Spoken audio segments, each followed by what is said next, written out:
সনাতন ধর্মাবলম্বীদের সবচেয়ে বড় ধর্মীয় উৎসব দুর্গাপূজার মহাসপ্তমী আজ। মন্ত্রপাঠে ষোড়শোপাচারে পূজিত করা হয় দেবী দুর্গাকে। দিনের শুরুতে দর্পণ স্নান, নবপত্রিকা স্থাপন, সপ্তমাদি কল্পারম্ভ আর মহাসপ্তমী বিহিত পূজার মধ্য দিয়ে চলে দেবী বন্দনা। এরপর ভক্ত পুণ্যার্থীরা দেবীর চরণে পুষ্পাঞ্জলি দেন। তাদের প্রার্থনা, ত্রিনয়নী দেবী 10 হাতে বিনাশ করবেন সব অমঙ্গল আর অশুভ শক্তিকে। এবার দেবীর বাহন গজ বা হাতি। হিন্দু শাস্ত্র মতে এর অর্থ মর্তলোকে ভরে উঠবে সুখ, শান্তি ও সমৃদ্ধিতে। দুর্গা কৈলাসে ফিরবেন দোলায় চড়ে। দেবীর দোলায় যাওয়ার অর্থ পৃথিবীতে মহামারী বা অমঙ্গলের আশঙ্কা। তবে ভক্তদের বিশ্বাস, সব অমঙ্গলের অবসান ঘটিয়ে তবেই বিদায় নেবেন মহামায়া দুর্গা। এদিকে এবারের শারদ উৎসব উপলক্ষে সব মণ্ডপে নেওয়া হয়েছে বাড়তি নিরাপত্তা ব্যবস্থা। সমৃদ্ধি বজায় থাকে, শান্তি থাকে দেশে, এবং প্রত্যেকটি ঘরে ঘরে যেন সুখ শান্তি মা যেন বজায় রাখে। সকলের মনে একটা রব ভাব, মা আসছে, সবার মনে একটা অন্যরকম আনন্দ। আমাদের কামনা, আমাদের প্রার্থনা, আমাদের পৃথিবী যেন সুন্দর চলে, অশুভ নাশ হয়। অষ্টমী তিথিও এখানেই করব ঢাকেশ্বরী যথারীতি। এরপর নবমী, দশমী ঢাকা শহরের অন্যান্য মন্দিরগুলি ঘুরে দেখব, এটাই প্ল্যান। পুজো ভালোই কাটছে, প্রার্থনা করতেছি যাতে সবাই সুস্থ থাকে, ভালো থাকে। দর্শক, এই মুহূর্তে রাজধানী ঢাকেশ্বরী মন্দির থেকে সরাসরি যুক্ত হচ্ছেন সহকর্মী সাদিয়া কানিজ। সাদিয়া, আজ দুর্গাপূজার কি কি আনুষ্ঠানিকতা আছে এবং ভক্তদের মধ্যে উচ্ছ্বাস কেমন দেখছেন জানাবেন।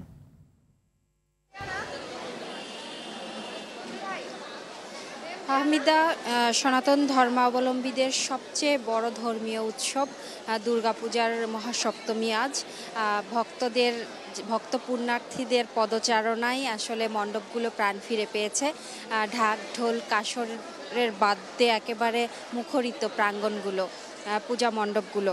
আর আপনি দেখতেই পাচ্ছেন এখনও ভক্তদের উপস্থিতি রয়েছে। আর পূজার যে আনুষ্ঠানিকতা, সেই আনুষ্ঠানিকতাগুলো, সকালের যে আনুষ্ঠানিকতা, সেগুলো মোটামুটি শেষ হয়েছে অঞ্জলি প্রদানের মধ্য দিয়ে। এবং আপনাকে যদি একটু জানিয়ে রাখি যে সকালে আসলে দিনের শুরুতে সপ্তাদি কল্পারম্ভ পূজা এবং নবপত্রিকা স্থাপনের মধ্য দিয়ে দিনের শুরু হয়, এবং এরপরে ধীরে ধীরে আসলে সপ্তমীর বিহিত পূজা শুরু হয়। নানা উপাচারে আসলে আজকের এই পূজা অনুষ্ঠিত হয়।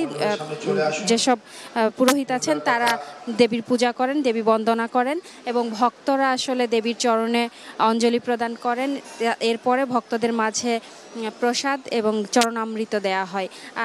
মোটামুটি এখনকার আনুষ্ঠানিকতা শেষ হয়েছে, এবং ভক্তরা আসলে এখন মণ্ডপে মণ্ডপে ঘুরে ঘুরে আসলে দেবীকে প্রণাম জানাবেন, এবং সন্ধ্যায় আসলে আরতি অনুষ্ঠিত হবে।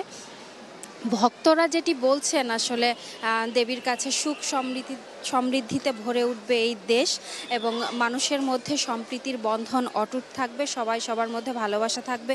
যেসব মারামারি, ঝগড়া, বিবাদ মানুষের মধ্যে আছে সেগুলো বন্ধ হবে।